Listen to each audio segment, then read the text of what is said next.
iya. Sekarang sudah.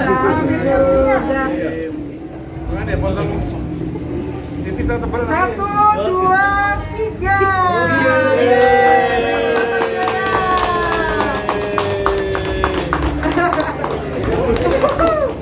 Ya, oke. Sambil kita menunggu kuenya dipotong. Siapa mau minta punya Pak Pur, siapa mau minta punya Pak Wahyu? Ayo. Apa?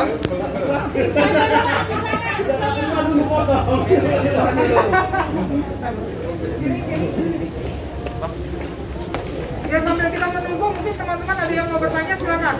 Tentang hari bakti kita ya. Yang tadi Pak. Ya. Yang tadi Pak. Yang tadi Pak. Tadi Pak. Harapannya Pak, harapannya. Harapan Pak. Satu. Capaian apa? Prestasi Harum Maju. BP Jarmalang. Itu aja lah. Jabarkan sendiri aja. Pangkalan Pak. Apa? Nanti di atasnya akan disampaikan. Kami nggak ikut apa. Harapannya Pak. Ibu ya.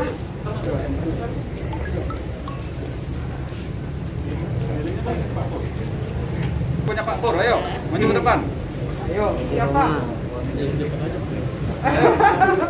Ini besar nih, besar.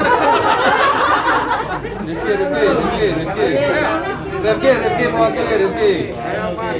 Maju Pak. Cepetan. Nggak usah malu-malu.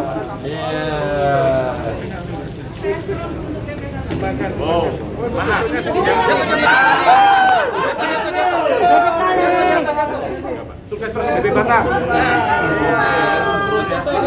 Awas jatuh. Gede banget. Udah ya. Pak. Ada, boleh tidak? Apa deh? Ya.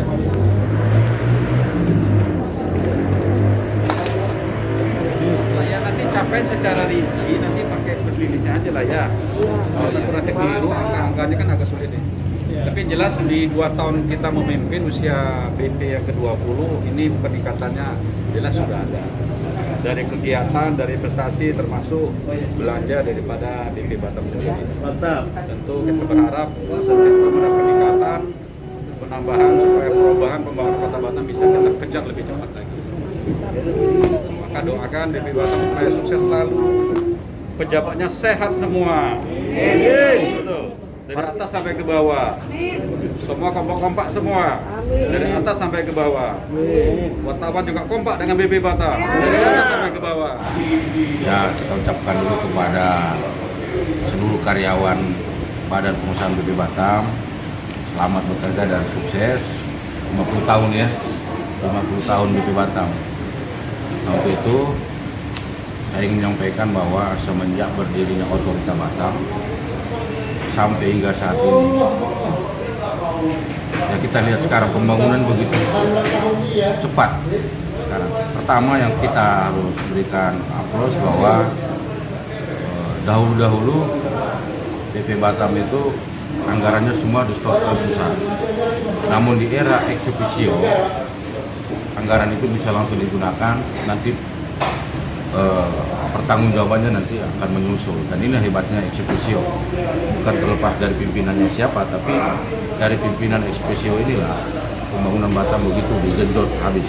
Dan saya melihat dari kacamata secara terbuka bahwa ini sangat bagus untuk ke depan. Nah, artinya jabatan eksekusi ini harus bisa dipertahankan hingga ke depan lagi, bukan sampai 2024, karena untuk kepentingan Batam. Dan pembangunan kita bisa lihat, dan master plan-nya juga mungkin sudah ada di BP Batam itu. Waktu penyampaiannya di gedung Hotel Planet, waktu launching acara acara aplikasi online, itu disampaikan pembangunan Batam itu sudah sangat maju dengan anggaran yang begitu wah. Jadi kita mendukung. Jadi saya rasa BP Batam ke depan ini semakin maju, saya kira begitu. Iya Pak, sisi mana yang Bapak lihat kemajuan Batam saat ini? Pertama itu tadi dari infrastruktur itu sudah sangat maju. Kalau kita harapkan Pemprov Batam tidak mungkin. Nah, contoh misalnya pengguna anggaran ya, pengguna anggaran itu kan kemarin anggaran yang ada disedot oleh BP Batam kan di setor pusat ya, baru diajukan. pembangunan apa yang diinginkan oleh BP Batam. Tapi ini sekarang tidak. Zaman era ekspisio, pembangunan bisa dilaksanakan dengan dana yang sudah terkumpul itu, bahkan ditambah lagi dari itu. Itu yang saya lihat, saya berikan aplaus yang sangat besar. Nah, dengan adanya Di Humas semakin meningkat investasi yang masuk ke Batam. Tapi itu di tahun 2022 dan 2023. Bahkan pembangunan perluasan bandara juga akan sudah semakin jelas. Arah dari Pelabuhan Batu Ampar, Pelabuhan Kargo itu akan dibangun 5 lajur ya, bukan 5 jalur tapi 5 lajur dari Pelabuhan Batu Ampar menuju ke Bandara Hang Nadim.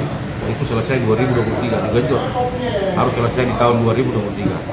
Itu yang saya dapat beritanya A1 itu pembangunan dia. Makanya Pelabuhan Kargo itu akan digenjot sekarang 2022 akan semua dikerja itu, termasuk pendalamannya juga itu akan digali, terus workshop juga akan dibangun, dan jalan-jalan sampai ke langsung dari kargo ke pelabuhan Bandara Hang Nadim itu harus selesai 2023. Ya, siap. Nah, dari sisi ini Pak, pengangguran di Batam bisa melakukan nggak bisa? Nah, pengangguran ini kan Pak penyakit klasik ya. Jangankan di Batam, di seluruh daerah semua pengangguran meningkat, apalagi habis Covid. Nah, mudah-mudahan di era ini ada terbangun kawasan-kawasan industri baru yang saya lihat, yang akan dibangun nanti di Rempang Galang, kemudian kalau terlaksananya 2022 dibangun kawasan balapan motor GP, ini akan lagi menarik. Bahkan kalau kawasan motor GP dibangun di Pulau Batam, yaitu di Nongsa, luas tanahnya kan 145 hektar di Nongsa. Jadi kalau itu dibangun, ya saya kira hotel kita yang ada di Batam ini ya cukup. Kita butuh hotel bintang 4 lagi, bahkan bintang 5. Kalau sudah motor GP di Batam, ya pengangguran pasti teratasi. Pertama, keramaian itu akan meningkat. Kemudian jalan-jalan kita, angkutan juga semakin meningkat. Tapi apakah cukup pengangguran diserap jadi supir taksi? Kan tidak mungkin. Pasti masuk ke daerah-daerah punya background masing-masing kan. Yang pertama hotel, terus rumah makan, pujasera itu akan hidup. Kalau di sini motor GP saya yakin Singapura, Malaysia, Jakarta, Bali, Surabaya akan datang tumpah ruah ke Batam ketika motor GP itu terlaksana. Sekarang permasalahan yang banyak itu permasalahan lahan. Penting. Saya mendukung BP Batam, tarik aja lahan yang tidur itu, lahan yang mati WTO, terus mau punya bintang 3 ke bintang 7 ke, tarik semua yang menyalahi aturan. Jadi tidak perlu ada lagi rasa was-was, rasa takut. Ya BP Batam harus profesional ya, sesuai dengan intelektualnya ya. Lahan-lahan yang bermasalah sekarang ini ya kalau bisa ditarik secepatnya, saya mendukung. Sebagai aktivis kita mendukung BP Batam lakukan, karena investasi jangan sampai terhambat akibat karena lahan tumpang tindih. Jadi contoh misalkan kita usah jauh, yang depan kita ini, depan mata ini, itu Pak Garseng itu kan, itu udah berapa lama itu nggak membangun, ya kan?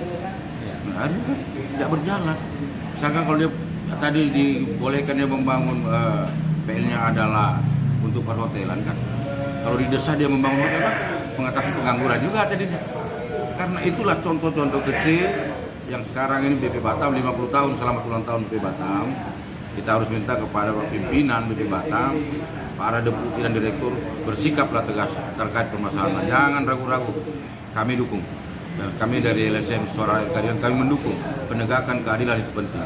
Karena investasi terganggu akibat juga tidak adil. Karena apa?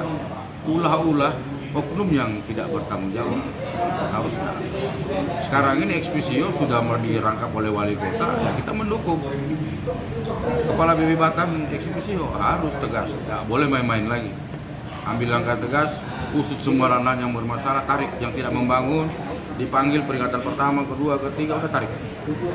Iya Pak, ini Pak BP Batam seperti apa Pak ke depan? Nah, BP Batam ini memang satu institusi yang profesional dan juga punya intelektual yang tinggi. Kita berharap BP Batam makin solid. Karena rakyat Batam kita butuh BP Batam. Kita nggak butuh provinsi khusus, kita nggak butuh. Sekarang kita butuh kerja nyata, pembangunan nyata. Kenapa? Saya bersyukur di sini tidak ada politik. Jadi pembangunan serba lancar.